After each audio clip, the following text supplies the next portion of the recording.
කළු සුදු අතරින් වර්ණ හොයන් යමු.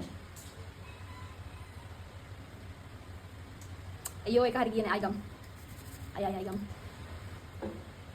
කළු සුදු අතරින් වර්ණ හොයන් යමු. චිත්‍රයක් අඳිනකොට ගැඹුරු පෙන්වන්න වැඩිපුරම වැදගත් වෙන්නේ වර්ණද එහෙමත් නැත්නම් වැලියුස්ද?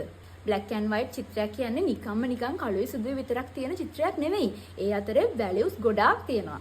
කලර් වැලියුස් හරියට අඳුරගෙන ඒවා නිවැරදිව ඇඳොත් වර්ණ චිත්‍රයක තියෙන ගැඹුරම black and white art එකකටත් අපිට මවන්න පුළුවන්.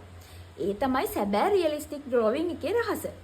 ඉතින් ඔන්න අපි ජූලි මාසේ අලුතෙන්ම පටන් ගන්න යනවා black and white කියලා මාස 6ක පාඨමාලාවක්. මේකෙදි ඔයාට මිනිරන් පැන්සල්, චාකෝල් පැන්සල්, ස්කෙචින් පවුඩර් වගේ මාධ්‍ය ගොඩකින් අඳින හැටි ඉගෙන ගන්න පුළුවන් වෙනවා. මේක ඇත්තටම වර්ණයක තියෙන වැලියුස් එහෙමත් නැත්නම් ආලෝකය සහ අඳුර එක්ක වර්ණයක වෙන වෙනස්කම් අඳුර ගන්න කරන පෙරපුහුණුවක් වගේ. ඒ නිසා black and white කියන්නේ නිකන් ඩ්‍රෝවිං එකක් කරන එකම නෙවෙයි ආටිස්ට්ගේ ඇහැ හුරු කරන එක. අපි තේරුම් ගන්න ඕන වර්ණයටත් වඩා එක එක අවස්ථාවන් වල ඒ වර්ණයේ තියෙන වැලියු එක. ඒක තේරුම් ගත්තම තමයි චිත්‍රයක තියෙන සැබෑ ගැඹුර නිර්මාණය කරන්න පුළුවන් වෙන්නේ. ඔයා දැන් දකින්නේ මගේ චිත්‍ර නෙමෙයි. අපේ පහුගිය ඔන්ලයින් ආර්ට් ක්ලාසස් වල සමහර ළමයිගේ චිත්‍ර.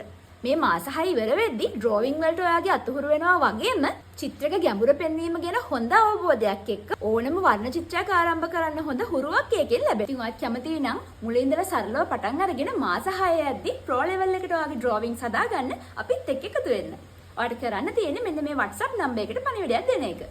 එහෙනම් අපි ජූලි මාසෙදී හම්බෙමු. තව වීඩියෝ එකක් අරන් එනකල් අපිව ෆලෝ කරලා තියාගන්න.